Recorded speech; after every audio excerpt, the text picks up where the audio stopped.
Assalamualaikum warahmatullahi wabarakatuh. Apa kabarnya kakak-kakak Soli dan Solihah kelas 4? Alhamdulillah, semoga semuanya sehat selalu ya. Ibu doakan semoga semuanya selalu dalam lindungan Allah Subhanahu wa taala. Amin. Kakak-kakak Soli dan Solihah, sebelum kita mulai pembelajaran hari ini, kita baca doa dulu yuk. Kita baca doa sebelum belajar. A'udzu billahi minasyaitonir rajim. Bismillahirrahmanirrahim. Rabbi zidni ilma warzuqni fahma waj'alni minas solihin. Amin. Kakak-kakak Soli dan Solihah, hari ini kita belajar yaitu tentang tematik muatan bahasa Indonesia. Yang akan kita belajari hari ini yaitu kita akan belajar tentang unsur-unsur dalam kalimat. Baik, sebelum Ibu menjelaskan unsur-unsur dalam kalimat, siapa yang tahu di sini apa sih kalimat itu? Iya, betul. Kalimat adalah satuan terkecil dari bahasa dalam bentuk lisan maupun tulisan dan terdiri dari rangkaian kata yang memiliki atau mengandung makna atau pesan tertentu.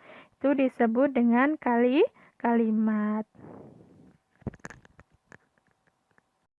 Kalimat yang baik dan benar harus memiliki susunan yang benar agar pesan dalam kalimat dapat disampaikan dengan baik. Suatu kalimat terdiri atas beberapa unsur, yaitu ada beberapa unsur dalam kalimat, itu ada 4 ya Kak, yang biasa kita singkat adalah SPOK. Baik, kita lihat ya, S itu adalah subjek. P itu adalah predikat, O itu adalah objek, dan yang terakhir adalah K itu adalah keterangan. Ya, ini unsur-unsur yang biasa kita gunakan dalam membuat kalimat. Baik, kita lihat yaitu yang pertama adalah subjek. Subjek biasa disingkat S. Subjek adalah pelaku atau orang yang melakukan kegiatan tertentu. Subjek pada umumnya berupa kata benda seperti nama orang, hewan, tumbuhan, benda, sapaan, dan lain-lain. Contohnya, nama orang. Itu contohnya di Dita, Ani, Ana. Terus hewan, contohnya ada kelinci, gajah. Benda, contohnya ada pensil, sekolah, dan lain-lain. Unsur yang kedua adalah predikat. Predikat biasa disingkat P. Predikat adalah kegiatan yang sedang dilakukan oleh subjek. Predikat biasanya kata kerja. Ya, biasanya yang digunakan untuk predikat itu biasanya menggunakan kata kerja. Contohnya, memasak, bermain, menyanyi, disiram, diangkat, dibawa, duduk, dan lain-lain. Unsur yang ketiga itu adalah objek. Objek biasa disingkat O. Objek adalah sesuatu yang dikenai tindakan oleh subjek. Sama seperti subjek, objek dapat berupa kata benda. Contohnya, kucing, tas, meja, lemari, sapu, dan lain-lain. Unsur yang keempat adalah keterangan. Keterangan biasa disingkat K. Keterangan adalah menjelaskan bagaimana, di mana, atau kapan peristiwa yang dinyatakan dalam kalimat tersebut. Keterangan di dalam kalimat dapat berupa 6 keterangan.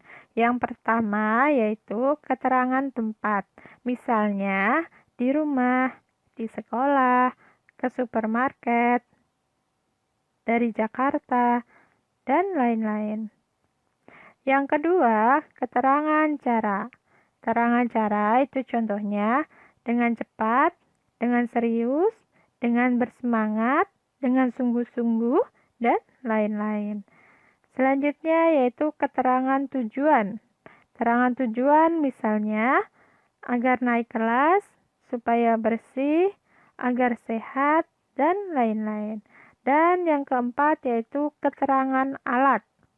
Misalnya contohnya menggunakan pensil warna, mengendarai mobil, menggunakan sekop, dan lain-lain. Dan yang kelima adalah keterangan waktu. Keterangan waktu contohnya pada pagi hari, setiap hari, pada hari Minggu, dan lain-lain. Dan yang terakhir yaitu keterangan penyerta, yaitu misalnya bersama ibu, bersama ayah, ditemani kakak, ditemani adik, dan lain-lain. Baik, kakak-kakak Soli dan Solihah, kita lihat ya contoh kalimat dengan urutan unsur.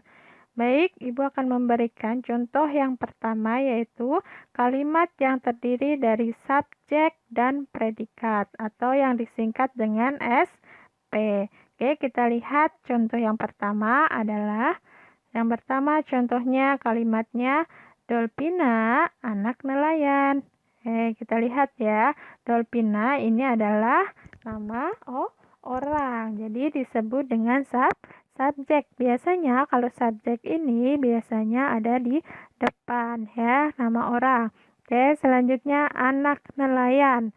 Ya, anak nelayan ini termasuk kata benda, disebut dengan predikat. Biasanya subjek itu berpasangan dengan predikat. Oke. Selanjutnya contoh yang kedua, Dolpina melihat. Ya, Dolpina ini subjek, melihat predikat, itu termasuk melihat itu kata kerja. Dan contoh yang ketiga yaitu Dolpina resah. Ya, Dolpina ini masih subjek nama orang, terus resah disebut dengan predikat, yaitu kata sifat. Kita lihat contoh yang kedua yaitu kalimat yang terdiri dari subjek, predikat, dan objek yang disingkat yaitu SPO. Kita lihat kalimatnya ya. Yang pertama yaitu Dolpina melihat ikan. Ya, kita lihat Dolpina itu termasuk subjek karena nama orang. Melihat itu disebut dengan predikat yaitu kata kerja. Ikan disebut dengan objek yaitu kata benda. Selanjutnya yang ketiga yaitu kita lihat contoh kalimat yang terdiri dari subjek, predikat, dan keterangan yang disingkat SPK. Ya, contohnya yaitu Dolpina melihat di pantai. Ya, kita lihat Dolpina itu disebut dengan subjek, melihat itu disebut dengan predikat yaitu kata kerja, di pantai itu disebut dengan keterangan yaitu keterangan tempat. Kita lihat contoh yang terakhir yaitu yang nomor 4, kalimat yang terdiri dari subjek, predikat, objek, dan keterangan yaitu yang disingkat SPOK. Kita lihat ya kalimatnya. Dolpina melihat ikan di pantai. Dolpina itu nama orang disebut dengan subjek. Melihat itu kata kerja, predikat. Ikan itu adalah kata benda ya. Ya, kata benda disebut dengan objek. Di pantai itu adalah keterangan, yaitu di pantai itu adalah keterangan tempat. Baik, demikianlah materi yang sudah kita pelajari hari ini, yaitu kita belajar tentang unsur-unsur dalam kalimat. Iya, unsur-unsur dalam kalimat dibagi menjadi berapa, Kak? Iya, betul. Jadi 4, yaitu subjek, predikat, objek, dan keterangan yang disingkat SPO. Oke, ada yang belum paham, Kak, sampai di sini? Mungkin ada yang mau bertanya? Alhamdulillah ya, semuanya insya Allah sudah paham.